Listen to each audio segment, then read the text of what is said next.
2026-27 academic year కి admissions ని ఆహ్వానిస్తుంది పల్లవి engineering college. నాక్ ఏ గ్రేడ్ గుర్తింపు, అత్యాధునిక మౌలిక సదుపాయాలు, 91% పైగా ప్లేస్మెంట్ సక్సెస్ రేట్ తో టాప్ ఎంఎన్సీ కంపెనీలో ఉద్యోగ అవకాశం. అడ్మిషన్ల కోసం 9247528134 9247528135 నంబర్స్ ని ఈ రోజే సంప్రదించండి. ఈ రోజు 8/5/2026 మార్కెట్స్ మాత్రం గ్యాప్ డౌన్ సూచిస్తున్నాయి. ఇవాళ మార్కెట్లు అయితే మరి ఇవాళ శుక్రవారం BSc Sensex weekly futures opening day ఉంటుంది. వరల్డ్ మార్కెట్లు అన్ని ఫాల్ అయినాయి. ఏషియన్ మార్కెట్లు కూడా ఇప్పుడు ఫాల్ లోనే నడుస్తున్నాయి. కానీ మంది మిస్ మ్యాచ్ అయ్యే అవకాశాలు కనపడుతున్నాయి. అంటే ఓపెనింగ్ డే కాబట్టి కొంచెం ఉంటుంది. రిజల్ట్స్ వస్తున్నాయి కాబట్టి అదొకటి.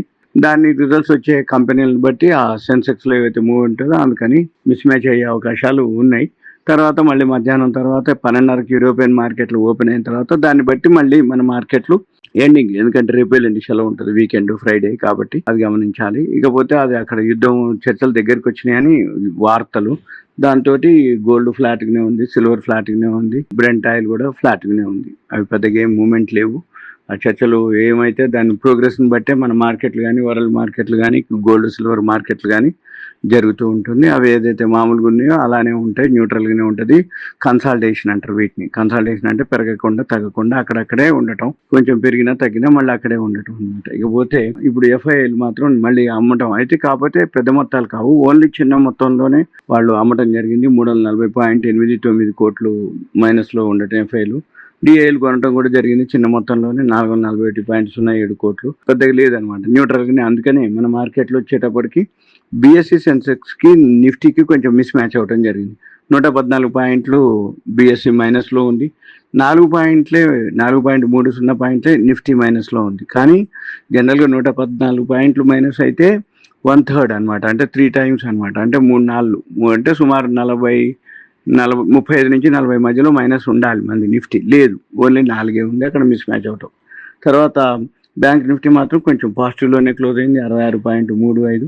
తర్వాత ఇక న్యూస్ లోకి వచ్చేటప్పటికి యునైటెడ్ బ్రేవరీస్ కొత్తది ఒకటి లాంచ్ చేయడం జరిగింది. ప్యాకేజ్డ్ డ్రింకింగ్ వాటర్ అనమాట.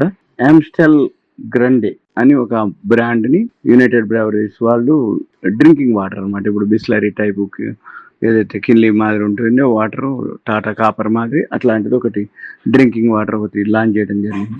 తర్వాత పిఎన్సి ఇన్ఫ్రా ఒకటి L1 బిడ్డర్ రావడం జరిగింది, 194.40 కోట్లు. 4 lanes ఫ్లైఓవర్ వేస్తారు లక్నోలో. తర్వాత ఎన్టీపీసీ ఎక్వైర్ చేయడం జరిగింది. ఎంసిడిఎస్ అనే కంపెనీలో 26% వాటాని చేయడం జరిగింది. తర్వాత క్రిస్టల్ ఇంటిగ్రేటెడ్ సర్వీసెస్ ఎక్వైర్ చేయడం జరిగింది, ఐఎన్సి నట్ డిజిటల్ ప్రైవేట్ లిమిటెడ్ అనే కంపెనీ. ఇది న్యూస్. ఇంకేమైనా ఉంటే ఇప్పుడు రిజల్ట్స్ అయితే వస్తూ ఉన్నాయి. ఆల్రెడీ ఒక 500 ప్లస్ వచ్చినాయి, ఇంకా రావాలి. ఇంకొక 1 week లో మొత్తం వచ్చేస్తాయి 5,000 కంపెనీలు. కాబట్టి మీకు ఎవరికైనా ఇంట్రెస్ట్ ఉందంటే మల్టీ బ్యాగర్లు కానీ రాబోయే రోజుల్లో వాల్యూ ఉన్నటువంటి స్టాక్స్, అంటే యాన్యువల్ రిజల్ట్స్ని బేస్ చేసుకొని మనం చెప్పడం జరుగుతుంది. గ్రోత్ కంటిన్యూగా, ప్రతి యాన్యువల్ కంటిన్యూగా గ్రోత్ ఉంది అంటే పాజిటివ్ అనమాట.